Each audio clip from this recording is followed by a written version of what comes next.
Hi friends, I am Abhishek. Welcome to my YouTube channel the ocean of शिक्षा।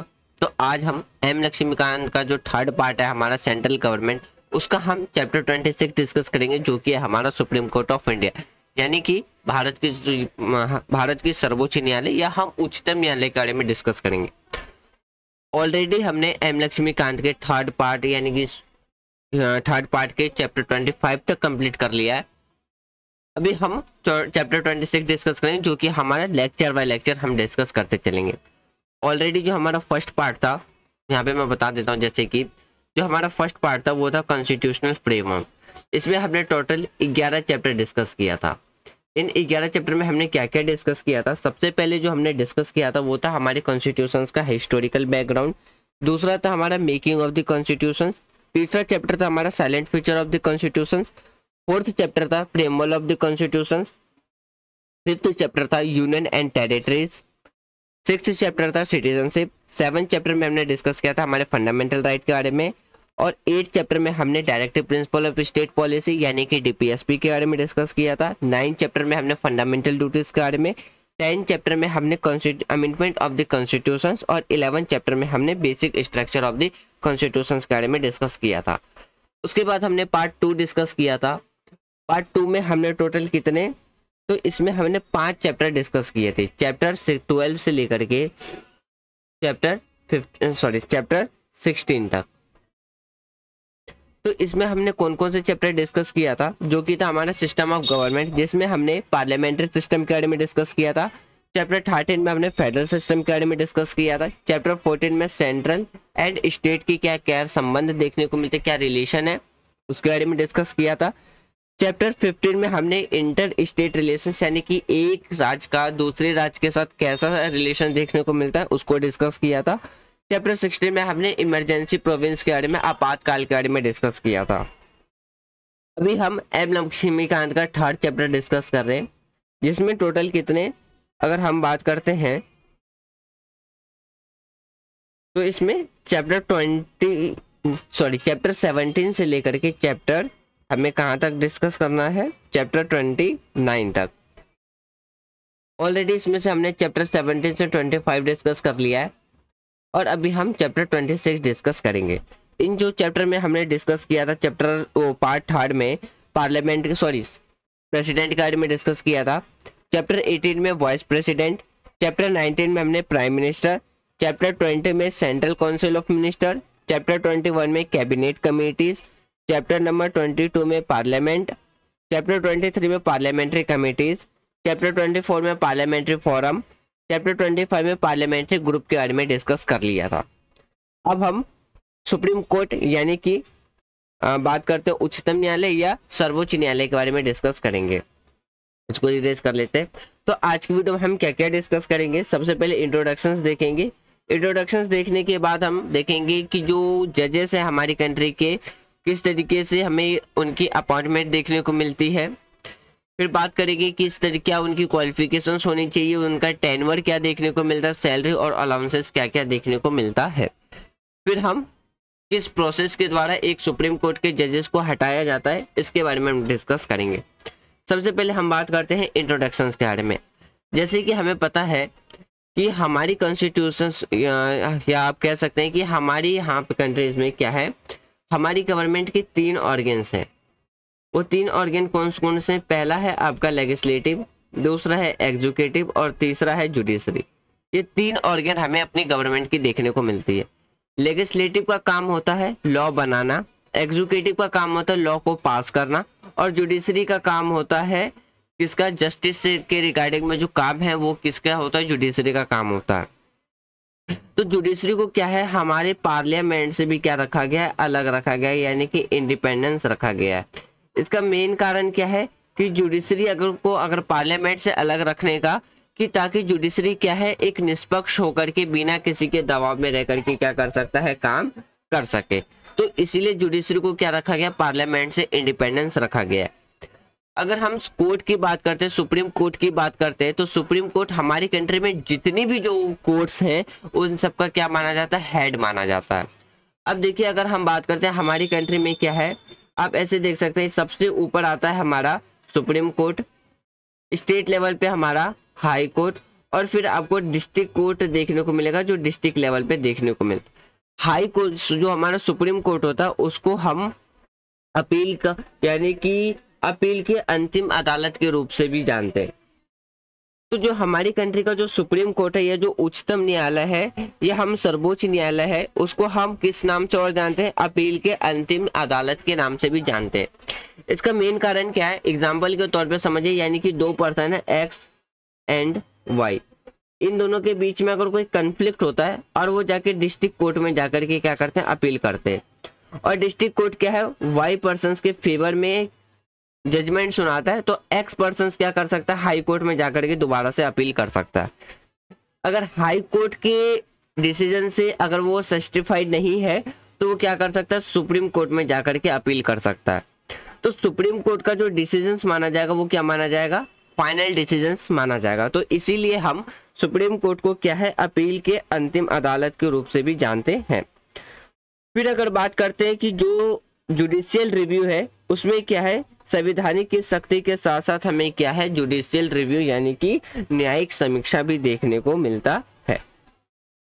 अगर हम अपनी कंट्री की बात करते हैं, हमारी कंट्री क्या है? एक फेडरल स्टेट है जहाँ पे हमें क्या है? इसके 3 स्तर पर संरचना देखने को मिलता है।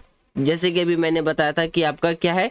सबसे लो लेवल पे आपका डिस्ट्रिक्ट कोर्ट, फिर हाई कोर्ट और उसके बाद आपको क्या देखने को मिलेगा? सुप्रीम कोर्ट देखने को मिलेगा। फिर अगर हम बात करें कि हमारे कॉन्स्टिट्यूशंस के पार्ट 5 आर्टिकल 124 से लेकर के आर्टिकल 147 तक किसके बारे में बात रखा गया है?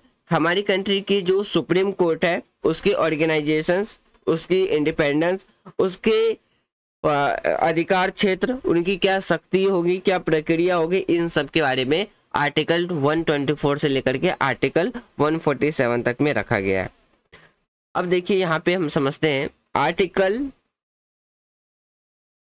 124 के बारे में। आर्टिकल 124 क्लॉज 1, इसमें क्या कहा गया है? इसके तहत क्या है कि जो हमारे देश का जो संविधान है उसमें ये कहा गया है कि भारत का जो मुख्य जस्टिस होगा यानी कि जो चीफ जस्टिस ऑफ इंडिया होगा से मिलकर के भारत का क्या बनाया जाएगा? भारत का सर्वोच्च न्यायालय बनाया जाएगा।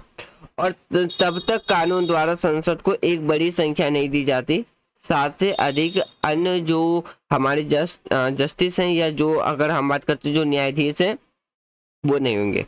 भारत के जो सर्वोच्च न्यायालय का जो हम क्षेत्र अधिकार की बात करते हैं को मोटे तौर पे क्या है? मूल क्षेत्र और अपील क्षेत्र अधिकार या और सलाहकार क्षेत्र अधिकार में भी क्या है? इसको एक्सप्लेन किया गया है। तो ये सारी चीजें किस में कही गई है? ये बात रखी गई थी आर्टिकल 124 के तहत। फिर अगर हम बात करते हैं किसके बारे में, जो हमारी सुप्रीम कोर्ट के जो ऑर्गेनाइजेशन या संगठन है उसके बारे में आप बात करते हैं, तो हमारी कंट्रीज के अंदर ये तो था हमारे कॉन्स्टिट्यूशन का आर्टिकल 124 क्लॉज 1 क्या कहता है। लेकिन अगर हम यहीं पे बात करें 2019 के 2019 में, तो जहां पे क्या था? जो 30 जजेस थे, जो हमारे कितने 30 जजेस, तो देखिए 2019 से पहले क्या था कि 30 अदर जजेस होते थे और एक चीफ जस्टिस इंडिया होता था। इनको मिलाकर के 31 जजेस को मिलाकर के क्या बनता था? हमारा सुप्रीम कोर्ट बनता था। लेकिन उसके बाद क्या है? इसकी संख्या बढ़ा करके कितनी कर दी गई? 34 कर दी गई। अब देखिए, और उसमें से क्या होता था? एक हमारा चीफ जस्टिस होता था। तो आर्टिकल 124 से लेकर के आर्टिकल 147 पार्ट 5 किसके बारे में डील करता है? हमारे सुप्रीम कोर्ट के बारे में डील करता है। और अगर हम सुप्रीम कोर्ट की बात करते हैं तो हमारी कंट्री का क्या है? एक हाईएस्ट अपील कोर्ट के नाम से भी जाना जाता है। ये सारी चीजें मैंने आपको बता दी थी। तो सुप्रीम कोर्ट क्या है? एक हेडेड है, यानी कि जो जुडिशरी है उसमें सबसे जो प्रमुख है वो किसे माना जाता है? सुप्रीम कोर्ट को माना जाता है। और इसको हमने अडॉप्ट कहाँ से किया था? इसको हमने गवर्नमेंट ऑफ इंडिया एक्ट 1935 से अडॉप्ट किया था। अगर हम गवर्नमेंट ऑफ इंडिया एक्ट 1935 की बात करें तो इसको बैकबोन ऑफ द कॉन्स्टिट्यूशन भी कहा जाता है। Backbone of Indian constitution, Indian constitution backbone of the Indian constitutions भी हम इसे कहते हैं। क्यों? क्योंकि हमारी कॉन्स्टिट्यूशंस में आधा से ज़्यादा जो हमें प्रावधान देखने को मिलते हैं वो हमने गवर्नमेंट ऑफ इंडिया एक्ट 1935 से ही लिया है। अब बात करते हैं जजेस के बारे में, जिसे हम न्यायाधीश भी कहते हैं। इनका जो अपॉइंटमेंट होता है वो प्रेसिडेंट के द्वारा किया जाता है, लेकिन उससे पहले कंसल्ट किए जाते हैं किसके साथ? जो भी अदर चीफ जस्टिस यानी कि जो अदर जजेस होते हैं उनके साथ क्या है, मिल करके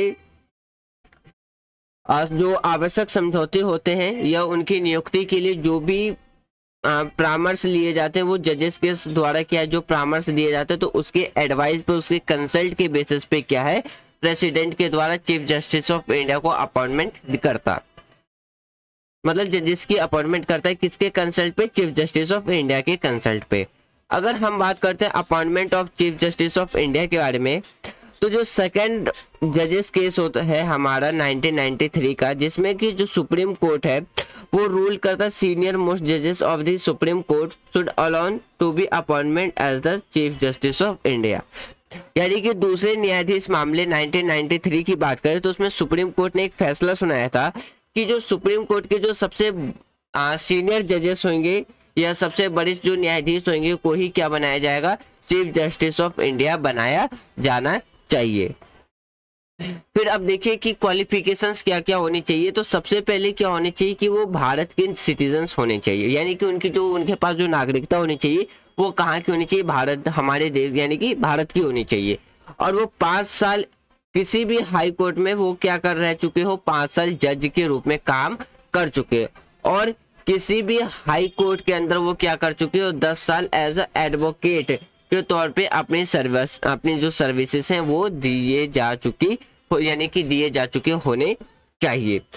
उसके बाद बात करते हैं कि राष्ट्रपति की एडवाइस पे या राय पर क्या है, राय में वह एक बात करते हैं कि प्रतिष्ठित न्यायवादी व्यक्ति होना चाहिए।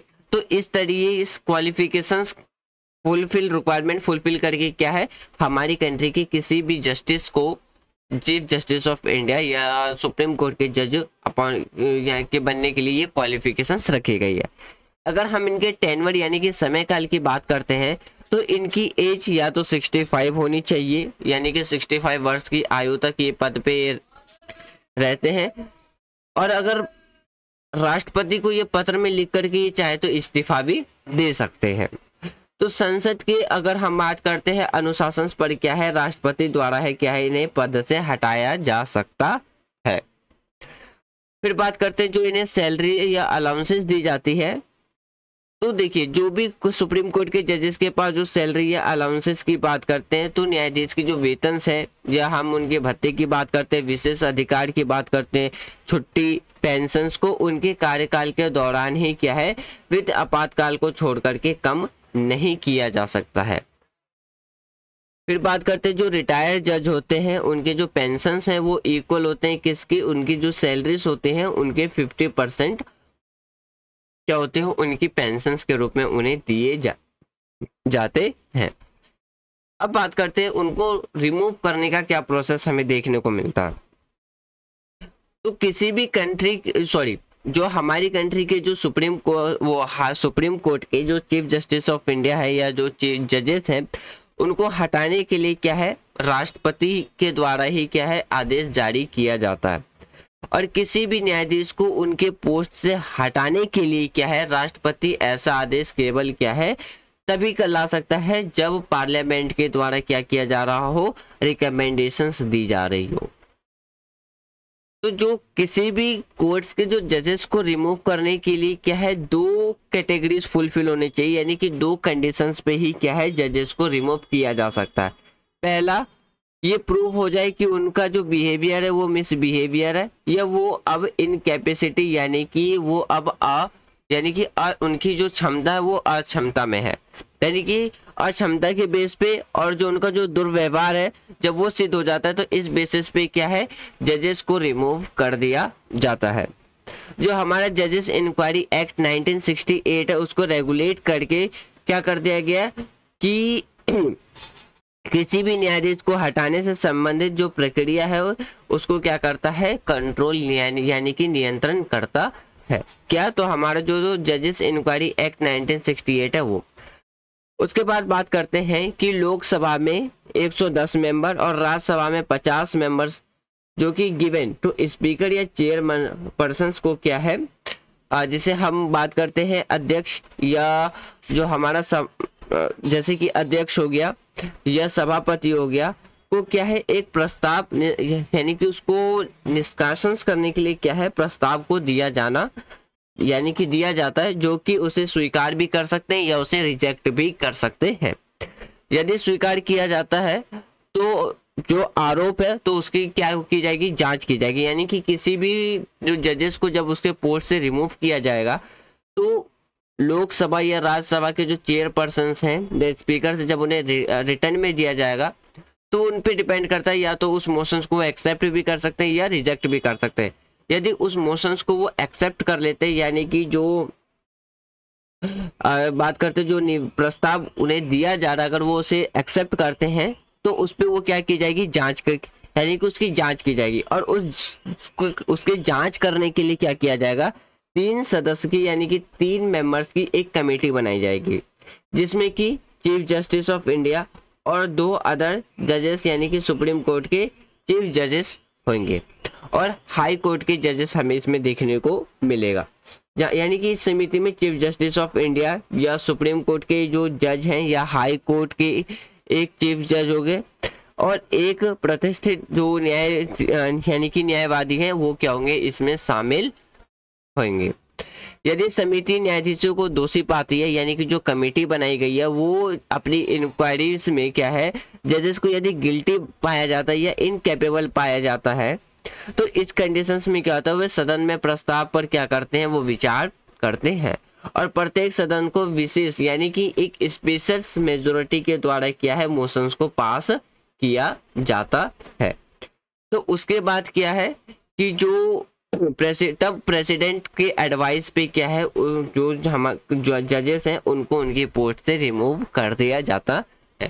तो ये प्रोसेस हमें देखने को मिलता है किसका, चीफ जस्टिस यानी कि हमारी कंट्री में जो जजेस हैं उनको रिमूव करने का। तो फ्रेंड्स हमारा आज का डिस्कशन यहीं तक है। इसके बाकी के जो टॉपिक्स हैं उसको हम लेक्चर 2 में डिस्कस करेंगे। मैं उम्मीद करता हूं कि आज जो भी हमने डिस्कस किया वो प्रॉपरली आपको समझ में आ गया होगा। यदि कोई भी डाउट हो तो आप अपने डाउट को कमेंट बॉक्स में लिख देना। जब हम लेक्चर 2 डिस्कस करेंगे उससे पहले हम अपने अपने डाउट को क्लियर करेंगे, तब जा करके हम अपने आगे के लेक्चर को कंटिन्यू करेंगे। आज की वीडियो कंप्लीट करने से पहले एक छोटे से इन्फॉर्मेशन दे दूँ। क्लास 6 से लेकर के क्लास जो 12th की जो हमारी फर्स्ट बुक है कंटेम्प्रेरी वर्ल्ड पॉलिटिक्स वो कंप्लीट की जा चुकी है। उसकी सारी वीडियो अपलोडेड है, प्लेलिस्ट में जाकर के आप देख सकते हैं। अभी हमारी क्लास 12th की इसी के पैरेलल में सेकंड बुक चल रही है जो कि हमारा पॉलिटिक्स सिंस यानी कि politics of India since independence, उसको डिस्कस करना। उसमें हमने 4 चैप्टर तक कंप्लीट कर लिया है। जब हमारा सुप्रीम कोर्ट कंप्लीट हो जाएगा तब उसके बाद हम इसका 5वां चैप्टर डिस्कस करेंगे। तो इस तरीके से पैरेलल में चल रहा है। फिर अगर हम बात करते हैं वीकेंड के बारे में तो इसमें हम 27 year UPSC prelims question paper discuss करें जो कि हमारा 5 यूनिट में डिवाइडेड है। फर्स्ट यूनिट हमने कंप्लीट कर लिया है जो कि था हमारा यानी कि हिस्ट्री, जिसमें हमने ancient history, medieval history, modern history और इंडियन नेशनल मूवमेंट के वो क्वेश्चंस डिस्कस किया था जो कि 1995 से लेकर के 2021 तक सिविल सर्विस एग्जामिनेशंस में ऑलरेडी डायरेक्ट पूछे गए थे, उसको डिस्कस किया था। अभी हमारा यूनिट 2 चल रहा है जो कि हमारा पॉलिटिकल साइंस, जिसमें से हमने एक सीरीज कंप्लीट कर लिया है। अब हमारा दूसरा सीरीज चल रहा है जो कि अभी हमारा पंचायती राज का है। जब पंचायती राज का खत्म हो जाएगा तब हम इसमें तीसरा सीरीज स्टार्ट करेंगे। जब हमारा यूनिट 2 कंप्लीट हो जाएगा तब हम स्टार्ट करेंगे अपना यूनिट 3 जो कि होगा हमारा ज्योग्राफी, और ज्योग्राफी का खत्म होने के बाद हम स्टार्ट करेंगे अपना यूनिट 4 जो कि होगा हमारा इकोनॉमिक्स। इकोनॉमिक्स कंप्लीट करने के बाद हम स्टार्ट करेंगे अपना यूनिट 5 जो होगा हमारा सीसेट। तो इस सीरीज में हमारा वीकेंड के एमसीक्यू क्वेश्चंस प्रैक्टिस जो कि एज ए टेस्ट सीरीज की तरह भी हम प्रैक्टिस कर रहे हैं। तो आप उसके लिए चैनल को ज्वाइन कर सकते हैं और इसी पैटर्न में आगे वीडियो कंटिन्यू होती रहेगी। जब हमारा एनसीईआरटी खत्म हो जाएगा तब उसके बाद हम इकोनॉमिक्स स्टार्ट करेंगे क्लास 9 से लेकर के क्लास 12 तक।